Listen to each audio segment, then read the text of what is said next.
clients or anyone like that that want to say, hey, I took this picture on my phone and I want it to be, printed out. Well, they're going to give you a picture a lot like very typical like this, where it's 72 dpi, it's 5.5 by 2 and almost 3/4 inches.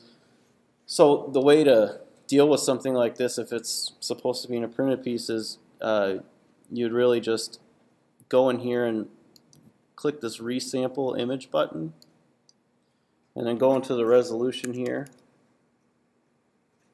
Oh, no, you know what? I missed that step. You're going to want to make sure that resample image is unclicked, and we started at 72 dpi. It was this size. You'd hit 300 and watch the numbers as they shrink. So now this 72 resolution image that was 5.5 inches wide is now 1.5 inch, almost a half inches wide at a resolution of 300 dpi. So this is saying that in a printed piece you couldn't go higher than this width on a printed piece with this image. So what I'm going to do is, but I want to keep it at 5.5 or whatever it was inches. So what I'm going to do is make sure resample is unselected, and I'm going to lift the resolution to 300, and I'm going to hit OK. So now I'm going to go back to image size, and I'm going to hit this resample button, and then I'm going to adjust the width. So what is going to happen is, when I adjust the width to 5.5-ish pixels it was, this image is now going to add more pixels to itself to make sure that it blows up. Now, you're going to lose quality when you do something like this, but it's one of those necessary evils in some cases if you're working with a photo that is not of the best quality. And it happens a lot. It just happens a lot, especially with falling budgets of companies. A lot of people don't spend that much money on professional photography, so it's up to the designer then to make sure that the image looks professional. So what I'll typically do after that is I'll hit that resample button, and I'll go into this menu here, and it says preserve details enlargement or bicubic smoother enlargement. These are two options that you can kind of toggle as you're raising the size of the image, and it has two different effects. So preserve details is going to apply a little bit more of a sharpener to all of the pixels. It might look a little clumpy in some areas, and then bicubic smoother is going to kind of brush things out, or sort of add kind of a blur to the image. So you would just select the thing that works best for the image. Is it more important for you to maintain levels of detail? Maybe not for a person's face with a lot of wrinkles in it, so maybe I'd go with the smoother option. Maybe I'm working with a piece of equipment that has a lot of sharp edges, a lot of logos, a lot of gears and stuff, wires, so then maybe I'll preserve the details on it. Depending on what that is, you make that call, but then after you make the selection you want, you can hit OK, and then now you have an image that is print ready based on an image that was only meant for the screen. Does that make sense? Is that a yes? No? Maybe so?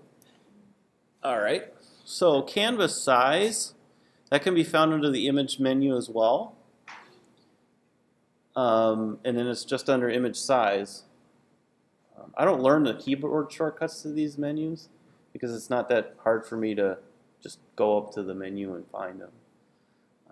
It's a little bit tougher with the tools, so I'll always use the menus for these instances. essentially canvas size, you'll be able to resize, recrop the canvas. You know, you can do the same thing with the crop tool as well. This is more of a precise way of doing it. So if I know that I need an image that is a certain amount of pixels wide, you know, for an ad or something, you know, I can go here, select what unit of measure I want to choose. So let's say this is a web piece. I can hit pixels, you know, inches, whatever. I'll do inches since we're talking about this being printed piece. Then I can literally use this area here to show where I'm going to trim my canvas area away from by way of the adjustments that I'm making up here. So say I want to take away some of this white space on the left side of this guy's face. I'm just going to show that here on this image in the bottom by clicking that, that arrow on the right, and now this is telling me, okay, whatever adjustments I make to the width is going to be taken off of this left side of the canvas. So here I can just make it an even 5 inches and cut a ½ inch out of that. And it's going to give me a warning. And I'm just going to say, okay, don't show again. And it'll crop it a little bit like that. And then, so the basically the same idea too from the bottom. So if I wanted to crop a little bit off the bottom, I'll just hit this arrow up here at the top, and then I'll adjust the height accordingly. I'll make it an even 2.25 in height for inches, and there you go. So that in a nutshell is what you do with canvas size. Again, the only reason why you would use that as opposed to the crop tool is to make sure that it is pixel perfect when you make those edits, and it needs to fit a very specific window. Lastly, I wanted to go through a quick demo on layers.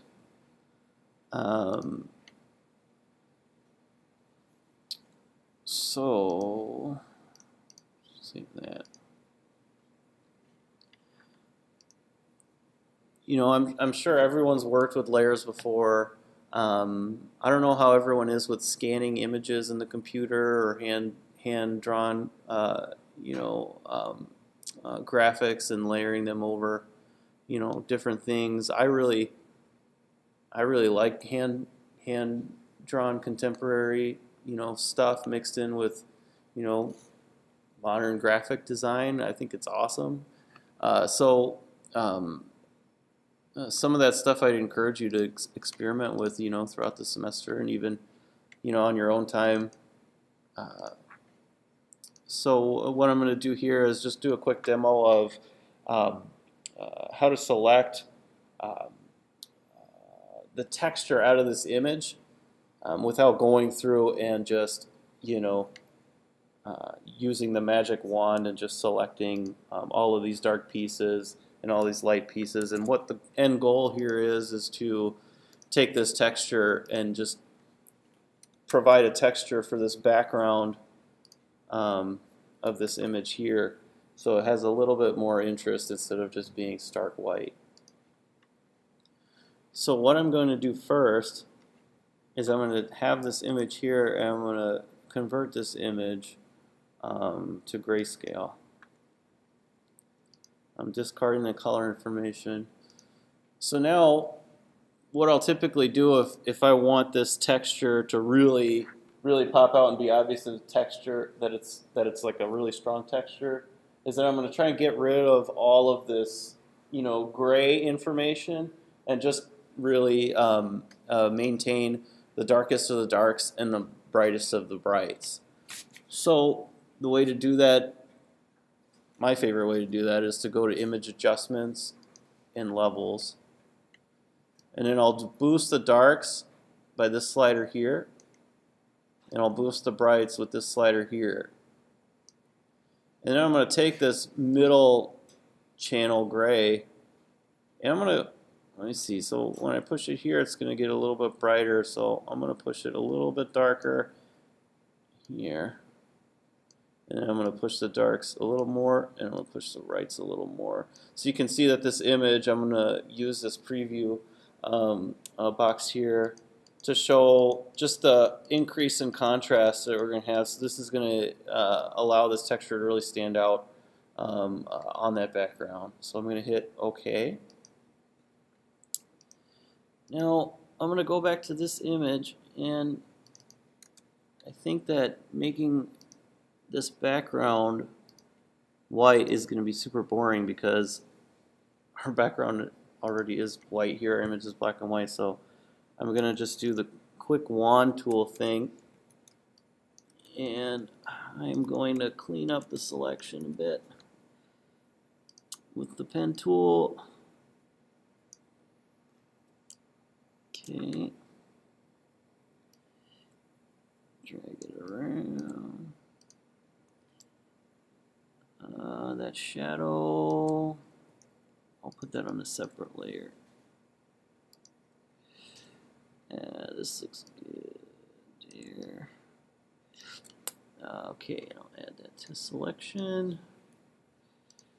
Yeah, add. Oh, you know what? I had to subtract that. So I just undid that, and I need to subtract my pen tool marks from the selection so I can work to isolate whatever's on white back there. Let me just get this part.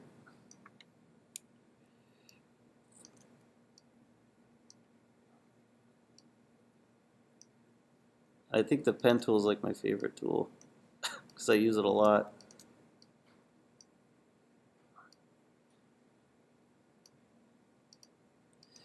Alright, yeah, so here we go. And then I'll add this piece to the selection. And to select that, I'll just see if I can wand it and see if that'll work. I'll go into my masking area. I'll use my eraser tool. Nope, it's going to be the brush. Okay. So I'll use my brush tool to just fill in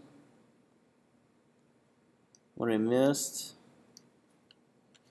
Unmask it again. Okay, so now that's added and fixed to my selection. I'm just going to, I guess I'm just going to delete. You know what? Yeah, I'm just going to delete it. So it'll kind of look like it's floating. That's alright. So I'll fill this in with some kind of distinctive color. You know what? Maybe I'll just do. Yeah, you know what? I'm going to fill it just with the foreground color. Then I'm going to do another layer. And I'm going to fill it with the black background color, blackish background color. And then what I'm going to do is go down here, and I'm going to add a layer mask. And so this layer mask is going to apply to this teal layer. And whatever I create in this layer mask will actually mask this top layer and reveal the bottom layer. So this is, I'll typically use the gradient tool for something like this. Oops. Oh, that didn't work. Go to black to white. There we go. To just kind of create like a sweep. You know what? This color is not working, so fill it with something else. Yeah, there we go. Okay. Yeah, something like that. So that is my background. So I'm just making that background like really noticeable so you can kind of see this texture on top of it. So what I like to do when I mess with textures and images is I like to go down here Actually, no, I like to go into these this channels palette, this channels layer here, and with this image selected, I'm going to press Command A and select the entire canvas of this texture. And then I'll go down here and I'll select this Load Channel as Selection option, and this is going to select all of the darkest areas and then deselect all of the lightest areas.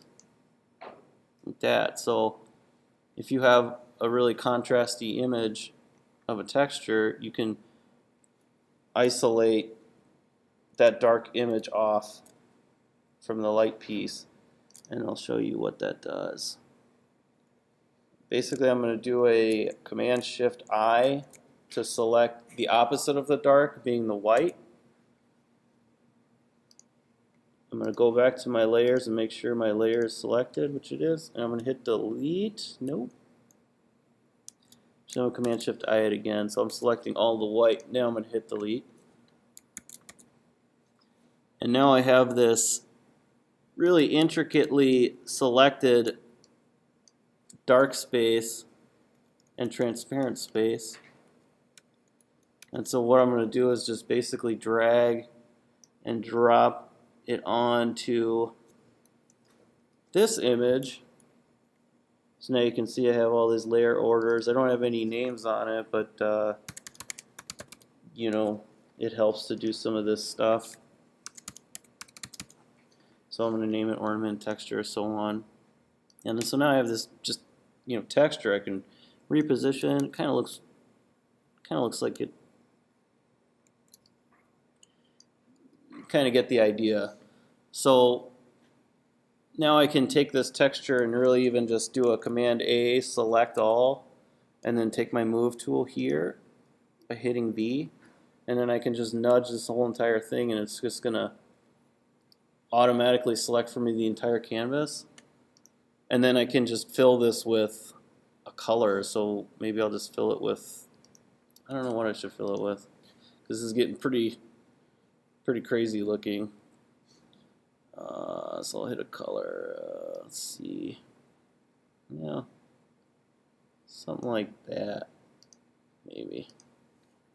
Oh, that's too close.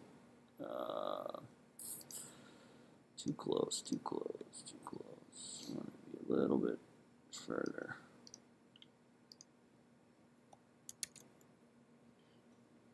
Yep, okay. So you can kind of see that, you know, basically this texture that I started with, you know, now I can, and now it's on its separate layer with all of its, you know, transparency applied to it. You know, now I can just play with this texture and apply it to different layers. So maybe I'll create a new layer, and now I'll apply it to the, you know, to the, what is that, ornament. So another thing with the layers that you can do is this ornament layer, for instance, are their blending modes. So sometimes I make it a habit to just you know, if an image needs something else, I'll go and toggle some of these blending modes. So you know, there's dissolve, darken. These do their own things. I don't know each one of them inside and out, but you get the idea. I would encourage you to just experiment around with your layering, you know, layering modes and your compositions, and see what creates a more engaging image. Like, I don't know, I think that's kind of cool. Color dodge in this situation, and of course these layering modes are gonna create different things in different situations. So that's essentially